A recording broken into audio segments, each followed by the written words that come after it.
எல்லாருக்கும் வணக்கம். என்னடா இப்போ ஃபாஸ்ட்டு ஃபுட் உலகத்தில் நம்மளுடைய வருமானம் சைக்கிள் வேகத்தில் போய்கிட்டு இருந்தால் நம்மளுடைய தேவைகள் ஜெட் வேகத்தில் போய்கிட்டு இருக்கு. என்ன பண்ணுறது? ஸோ படிப்புக்கேற்ற வேலை கிடைக்கும்னு நினச்சோம்னா நம்ம வயசான காலத்தில் தான் அந்த வேலை கிடைக்கும்.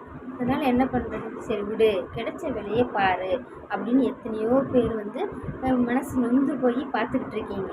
ஒரு விஷயந்தாங்க, படித்த வேலை கிடைக்கலைனாலும் கிடைச்ச வேலையை நீங்கள் பிடிச்சு செஞ்சீங்கன்னா நிச்சயமாக அதனால் உங்களை சாதிக்க முடியுங்க. ஆமாங்க, ஏட்டு சுரக்காய் கறிக்கு உதவாதுன்னு சொல்லுவாங்க. ஸோ அதனால் என்னென்னா, அதாவது இன்றைக்கி ஒரு வேலைக்கு போகிறீங்க, ஃபர்ஸ்ட் டே நீங்கள் செய்கிறது தவறாக இருக்கும், மிஸ்டேக்காக இருக்கும். அந்த மிஸ்டேக்கை நெக்ஸ்ட் டே நீங்கள் சரி பண்ணிக்கிட்டிங்கன்னா அது உங்களுக்கு ஒரு பாடம். செகண்ட் டே, தேர்ட் டே, இப்படி ஒவ்வொரு நாளும் நம்ம செய்கிற தவறுகளை திருத்தும்போது அதுதாங்க நமக்கு அனுபவம் பாடமாக அமையுது. ஸோ படித்த படிப்பில் கிடைச்ச அறிவும் நம்ம செய்கிற வேலையில் கிடைக்கிற அந்த அனுபவம் சேரும்போது நீங்கள் ஒரு திறமைசாலியாக வெற்றியாளராக வருவாங்க. ஓகேவா ஃப்ரெண்ட்ஸ்? தேங்க்யூ.